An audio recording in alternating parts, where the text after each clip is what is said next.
I'm with Skip Bayless and Shannon Sharp. How we doing? Doing good. Skip, how you doing today? Oh, I'm always doing better than you're doing.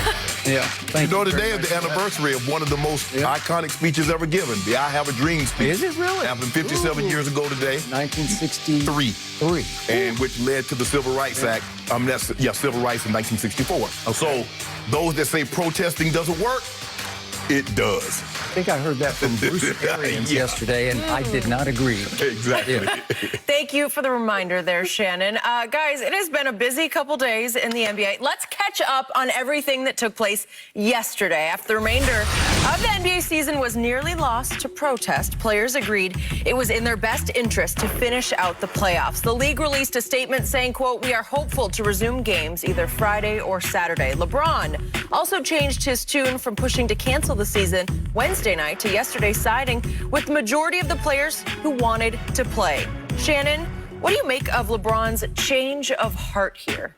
I believe LeBron James always wanted to play, but I believe LeBron James wanted to exert the maximum amount of leverage. He wanted to exert being LeBron James because he's tired of symbols. He's tired of slogans. He's tired of hashtags. He doesn't feel that the people that are in power, that has more power than him, that has the contacts, the reach, the outreach, are doing nearly enough. And they think by putting Black Lives Matter on a court or putting Black Lives Matter or say her name and all those things while not reaching out to the DAs, while not talking to the mayors, while not talking to the Congress people in their community and that they can reach and have contact to, that's going to go directly to changing these police policies. They're not doing enough. So LeBron James says the one thing that I can do to exert my pressure on you is to take my talents. And maybe Kawhi and Doc Rivers, and if we take our threaten to take what you want away, well, maybe you'll act right. And I believe that's what LeBron, I skip because he's put too much time in this. LeBron knows he's closer to the end than the beginning. And when you realize that, Skip, you look at things totally different. The things that you thought about doing in your 20s, you don't think about doing it, especially when you're talking about a career. It's not like a doctor where he's going to be doing this 30 years. He's going to be a lawyer. He can do this for 30, 40 years. That's not how sports work. If you're fortunate, you get your 10 and then you go from there. He's at 17. So we know, like, to think that he's got a couple of more years, good years to go, but he doesn't have 10, 15 years. And he wants to see changes. And he's like, owners, we appreciate you giving money to the community, but what we need you to do is to reach the people that we know you can reach that can enact policy changes, that can do something with these this policing. That's what LeBron wanted to do, Skip. I don't believe LeBron for 1 second wanted to sit out after he spent a lifetime trying to get in this very position. But I also believe that he spent a lifetime once he became an adult and saw what was going on. He wanted to change it, and he felt the only way that he knew about going to change or exerting the force to get people that can actually change it was to threaten to withhold a service, and I have no problem with him doing that. Okay, I hear everything you just said, but I saw this situation unfold a little differently than you did. Step back for a second and think about this with me. I believe that LeBron James just got George Hilled for the second time in his career. I believe that something that George Hill did this time, as he did at the free throw line back in, remember, 2018, Game 1 at Golden State? I believe that, once again, George Hill prompted LeBron to become extremely frustrated and to throw a fit, and you could argue to even pout, or at least go into a shell for a while. And let's unfold and unpack what just happened. George Hill has become the sort of emotional leader of the Bucks. He's obviously not the best player. You know who that is. And that guy is Defensive Player of the Year and looks like he's going to win the MVP. But it's the out-front spokesman for this team over the last couple, 3 weeks has become one George Hill. Am I right about that? Correct. So it was reported that the Bucks had a raging internal debate in their locker room leading up to that scheduled game at 4 p.m. Eastern against the Orlando Magic, who had no idea that the game was about to be boycotted, so they're out there ready to go. They are warmed up, ready to tip it off in 5 minutes. Behind the scenes, LeBron James and Chris Paul had been working for an organized, unified, all-NBA boycott of, I don't know how many games, I don't even know what the plan was, but they had a plan in place that they had discussed. Right. And I'm assuming that George Hill, as sort of the leader of the team in the bubble, when it comes to racial justice, was somewhat aware of that plan, somewhat aware, because they wanted to go all together, have one big unified media session, led by who? The man who should have been leading it, LeBron James, who is the voice of the NBA when it comes to racial justice, who has been for, I don't know, 10 years more. That man, LeBron James, right? Yeah. Who is the head of the Players Association? Obviously, it's Chris Paul. Those two, I believe, had planned to have a huge media conference in which both in person in the bubble and virtually they talked to America about what their goals were, what their specific details were, that they want this, and that to happen. And they had it all planned out, and it was poised to go.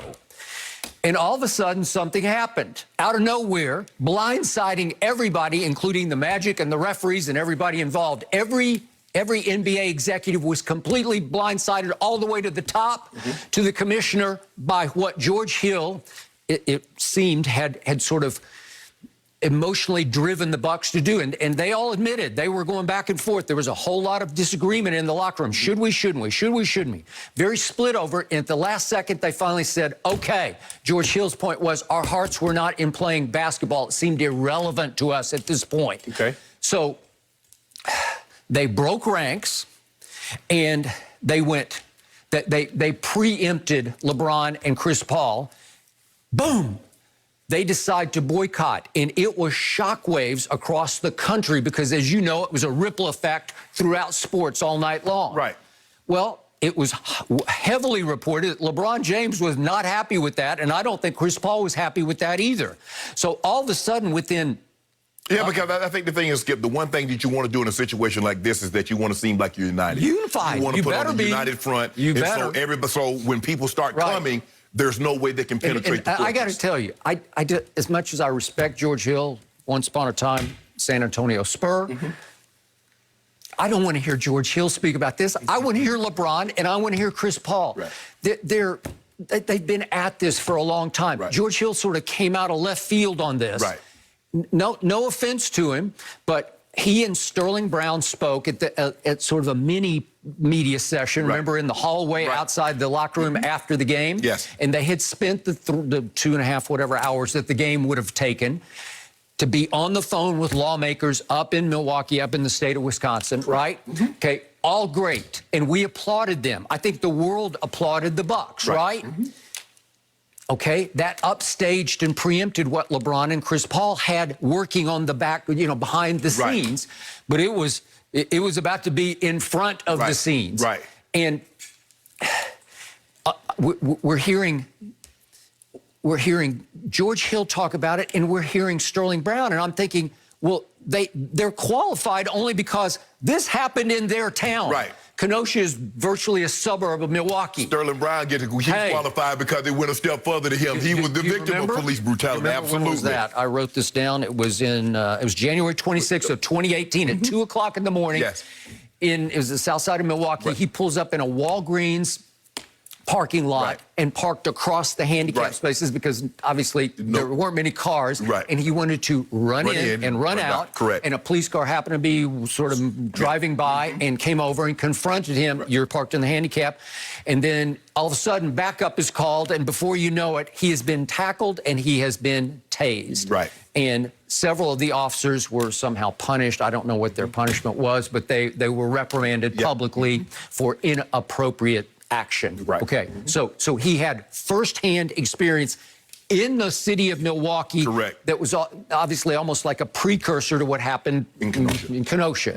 Okay, so are they both qualified? Yes, they're qualified. Their team is qualified, but it was, again, widely reported that LeBron was very upset with this, and then he and Chris Paul go to this meeting, which was 8 o'clock Eastern on Wednesday night, and it was, according to everybody, it was chaotic. Everybody has an opinion. A lot of players were upset with the Bucks. Then a lot of players said, no, leave them alone. They did a great thing. Right. Jaylen Brown was defending them. Doc Rivers is speaking. Other coaches are speaking. It's madness for a while. Well, that's what happens, Skip, when you're not unified. You're not unified. When you get one group splinters off, right. And then there's other you have to take into account. There are other people in this thing also. So LeBron got, again, report. I wasn't there, but I'm reading all the reports. He got increasingly frustrated in what became a 2.5-hour meeting. Right. And he became at wit's end at the end of the night and heard no specific plan. It's like it was derailed. Exactly. It was completely off the tracks. Okay, yeah, we boycott a game. Now what? Okay. So at the end, he finally says, you know what? I can't take this anymore. I am out of here. And he walks out, and a number of his, I don't know if all of his teammates followed him, but a number did. And then a number of the Clippers walk out. And then I believe someone from LeBron's camp told someone in the media that, hey, the Lakers and Clippers are prepared not to play. They're ready not to play in the playoffs. Our Chris Haynes, who we have on the show a lot, TNT, Yahoo, we had him on yesterday, and he was up front saying, I just don't believe they don't want to play. Right. Like they're going to sleep on it, and they're about to have another meeting at 11 a.m. Eastern yesterday to see if they had sort of slept it off. Right. Well, reportedly, a number of star players then went to LeBron's room to sort of talk him down, talk him off the ledge, because he was just at wit's end over what are we doing? Right. We just blew a huge opportunity to do this right. Right. And it worked out right for the Bucks. Right. The Bucks are the stars of the night, and they should be. I'm still applauding what they did. It was great. Yes. But